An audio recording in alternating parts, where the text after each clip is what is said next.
ایک ایسا پرندہ جس کو لوگ منحوس سمجھتے ہیں، اس پرندے کو لوگ الو کے نام سے جانتے ہیں۔ یہ پرندہ ہمیشہ ویرانیوں میں ہی رہتا ہے۔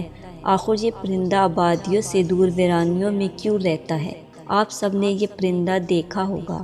آپ نے یہ بھی محسوس کیا ہوگا کہ یہ پرندہ ہمیشہ اداس رہتا ہے۔ قصہ کچھ یوں ہے کہ ایک بار ایک شخص حضرت امام جعفر صادق کی خدمت میں حاضر ہوا۔ اس شخص نے عرض کیا کہ آپ مجھے بتائیے کہ یہ جو الو پرندہ ہے یہ ہمیشہ ویران جگہ میں کیوں رہتا ہے اور یہ ہمیشہ اداس کیوں لگتا ہے؟ اس پر حضرت امام جعفر صادق نے فرمایا، اے شخص، جیسے تو اس پرندے کو اب دیکھتا ہے، یعنی اداس اور تنہا، یہ ہمیشہ سے ایسا نہیں تھا۔ اس پرندے کو ایک المناک واقعے نے بدل دیا ہے۔ اس پر اس شخص نے سوال کیا، یا حضرت، آخر وہ کون سا واقعہ تھا جس نے اس پرندے کی زندگی کو مکمل بدل کر رکھ دیا؟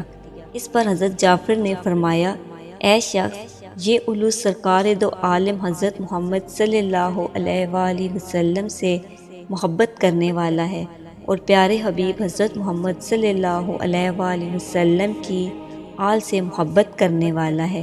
اس پرندے کو جب معلوم ہوا کہ حضرت امام حسین رضی اللہ تعالیٰ عنہ کربلا میں اپنے تمام ساتھیوں کے ساتھ رکے ہوئے ہیں، تو یہ الو محرم کی رات کربلا میں جا پہنچا۔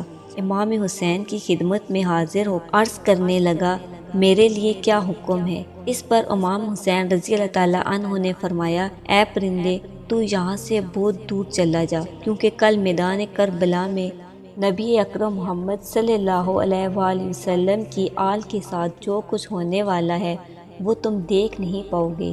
اس پر الو نے ضد کی اور کربلا میں رہنے کی درخواست کی۔ امام حسین نے اجازت دے دی اور اس طرح الو نے میدان کربلا میں ہونے والا ظلم اپنی آنکھوں سے دیکھا، جس سے الو سکتے میں آ گیا اور آج تک اداس ہے۔ امام حسین اور ان کے جانسار ساتھیوں کے ساتھ جو ظلم کیا گیا وہ الو نے اپنی آنکھوں سے دیکھا۔ یہ بہت بڑے دل گردے کا کام تھا۔ اسی منظر نے الو کو اداس کر دیا۔ الو آج بھی انسانوں سے نفرت کرتا ہے اور ان سے بہت دور ویرانوں میں اپنا مسکن بناتا ہے۔ کیڑے مکوڑے اور چھوٹے بڑے چوہے کھا کر پیٹ بھرتا ہے۔ الو کی عمومی عمر 12 سال کے لگ بھگ ہے۔ الو اپنا گھونسلہ ویران جگہ پر کسی پیڑ کی چھاؤں میں یا ویران کنویں میں بناتا ہے۔ دوسرے پرندوں کی نسبت اس کے پر بہت ہلکے اور ملائم ہوتے ہیں، جس کی وجہ سے اس کے اڑنے کی آواز نہیں آتی۔ ناظرین، الو سے متعلق مختلف علاقوں میں مختلف عقیدے پائے جاتے ہیں۔ برطانیہ میں الو کے بولنے کو منحوس سمجھا جاتا ہے۔ جنوبی افریقہ میں الو کی آواز کو موت کی علامت سمجھا جاتا ہے۔ کینیڈا میں 3 دن الو کے بولنے کو کسی کی موت سمجھا جاتا ہے۔ چین میں الو دکھائی دینے پر پڑوسی کی موت سمجھی جاتی ہے۔ ایران میں الو کی عام آواز کو اچھا اور رونے والی آواز کو برا سمجھا جاتا ہے۔ ترکی میں بھی الو کو منحوس سمجھا جاتا ہے۔ ہندوستان میں الو کا گھر پر بولنا اچھا شگن نہیں مانتے، لیکن ہندوستان میں ہی دیوالی کے موقع پر جادو ٹونا ختم کرنے کے لیے الو کی بلی دی جاتی ہے۔ امید کرتے ہیں اس ویڈیو سے آپ کی معلومات میں اضافہ ہوگا۔